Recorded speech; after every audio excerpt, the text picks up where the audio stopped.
Hello दोस्तों, आपका मेरे यूट्यूब चैनल साइंस क्लास में स्वागत है। तो पिछले वीडियो में मैंने ये प्रिमिटिव क्यूबिक यूनिट सेल में एंड किया था। तो शुरू करते हैं, आज से कंटिन्यू करते हैं body centred cubic unit cell से। तो एक बॉडी स्टैंडर्ड क्यूबिक जो है बीसीसी यूनिट, जिसमें एटम होता है at present at the corners और also one atom at its body centre. जैसे कि आप पिक्चर देख सकते हैं, एक एटम बीच में होता है और दूसरे एटम जो है वो कॉर्नर्स में प्रेजेंट होते हैं। और इसका जो है द बॉडी सेंटर में 8 कॉर्नर्स इंटू 1/8, जो कि है 8 इंटू 1/8, जो कि आता है आपका 1 एटम। और 1 बॉडी सेंटर जो है उनमें 1 इंटू 1 एटम्स होते हैं, जो कि है total number of atoms is 2 atoms. तो face centre cubic unit cell, इसमें एटम जो है वो प्रेजेंट होते हैं कॉर्नर्स में और at the centre of all the faces of the cube, जो कि दिखाया गया है पिक्चर में भी। तो इसका भी 8 कॉर्नर्स एटम्स इंटू 1/8, जो कि है atoms for unit cell. 8 into 1/एटम, जो कि होता है 1 atoms. 6 face centred atoms into half, जो कि है 6 इंटू 1/2, 3 एटम्स। और total number of atoms present होते हैं, जैसे कि एग्जाम्पल है आपका 4 एटम्स। तो यहाँ पे आप देख सकते हैं क्लोज पैक्ड स्ट्रक्चर्स को। तो सॉलिड्स में कॉन्स्टिट्यूएंट पार्टिकल जो है वो क्लोज पैक्ड होते हैं at the minimum vacant space. यहाँ पे आप देख सकते हैं पिक्चर, जो कि है close packing of spheres in 1 dimension. तो 1 डायमेंशन में इस अरेंजमेंट में ईच स्पेयर्स जो होते हैं वो कॉन्टैक्ट में आते हैं विथ 2 ऑफ इट्स नेबर्स। और जो नंबर ऑफ नियरेस्ट नेबर्स है ऑफ अ पार्टिकल, तो उसे हम कहते हैं कोऑर्डिनेशन नंबर। और इसका डायमेंशन क्लोज अरेंजमेंट में होता है और जो कोऑर्डिनेशन नंबर है वो है 2। Close packing in 2 dimension. 2 dimensional close packed structures can be generated by stacking, placing the rows of close packed spheres, जो कि 2 different ways में होता है, जो है आप देख सकते हैं स्क्वायर क्लोज पैकिंग में, और दूसरा है हेक्सागोनल क्लोज पैकिंग स्ट्रक्चर में। तो इस अरेंजमेंट में ईच स्पेयर जो होता है वो कॉन्टैक्ट में आते हैं 4 नेबर्स के ऊपर।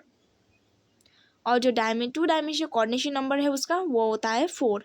और if the centres of this 4 immediate neighbouring spheres are joined, तो स्क्वायर फॉर्म होता है। और इस पैकिंग को हम कहते हैं square close packing in 2 dimensions. अगर ये द सेंटर्स जो है वो 6 spheres at the corners of regular hexagon बना रहा है, यानी उससे कांटेक्ट में आ रहा है, तो उस पैकिंग को हम कहते हैं 2 डायमेंशनल हेक्सागोनल क्लोज पैकिंग, क्योंकि इसमें ट्राइंगुलर शेप होता है। और जो ट्राइंगुलर वॉइड्स है वो 2 डिफरेंट टाइप्स होता है। 1 रो में जो ट्राइंगल्स है वो पॉइंट करते हैं अपवर्ड्स को, और इन द नेक्स्ट लेयर जो कि है डाउनवर्ड्स को। तो close packing in 3 dimensions. All real structures are 3 dimension structures, और ये ऑब्टेन किए गए हैं by stacking 2 dimensional layers on one above the other. जैसे कि डिस्कस किए गए थे, 2 टाइप्स ऑफ स्क्वायर होते हैं, जो कि है स्क्वायर क्लोज पैक्ड और हेक्सागोनल क्लोज पैक्ड। तो यहाँ पे आप देख सकते हैं 3 डायमेंशनल क्लोज पैकिंग जो है from 2 dimensional square close pack layers, जो कि प्लेस करता है। यहाँ पे आप देख सकते हैं अपर बॉडी है और बीच में भी है, मिडल भी है, सेकेंड लेयर भी है इसका। 3 डायमेंशनल क्लोज पैकिंग में भी ऐसा ही होता है। 3 डायमेंशनल को क्लोज पैक स्ट्रक्चर को जनरेट कर सकते हैं by placing layers one over the other और placing second layer over the first layer. तो इसमें टेट्राहेड्रल वॉइड है, यानी टी जो है आपका, उससे टेट्राहेड्रल वॉइड को समझा जा सकता है। और ओ से आपका मतलब होता है ऑक्टाहेड्रल वॉइड। तो आपको ये तो पता होगा कि टेट्राहेड्रल और ये ऑक्टाहेड्रल में कितने कितने होते हैं, यानी कितने स्ट्रक्चर से ये टेट्राहेड्रन और ऑक्टाहेड्रन बनते हैं।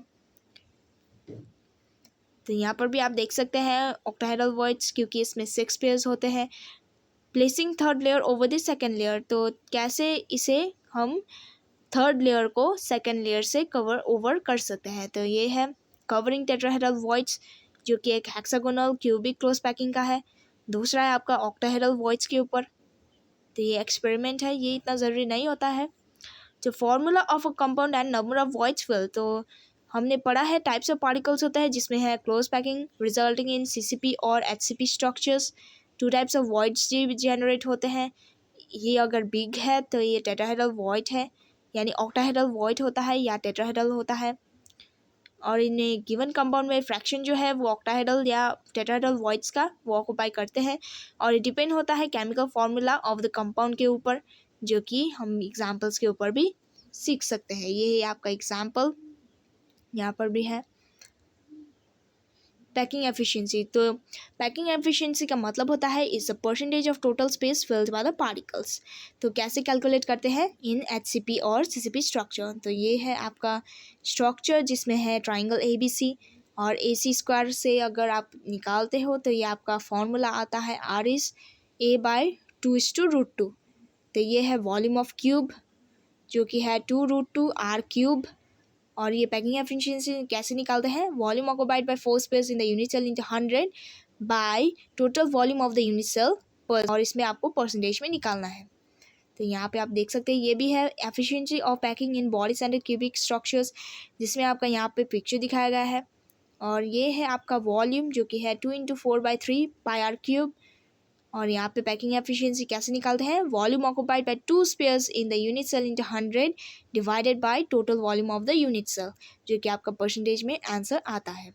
तो packing efficiency in simple cubic lattice भी है, जिसमें एक क्यूब का दिखाया गया है यूनिट सेल जो कि है ऑक्युपाइड स्पेस 4/3 πr³।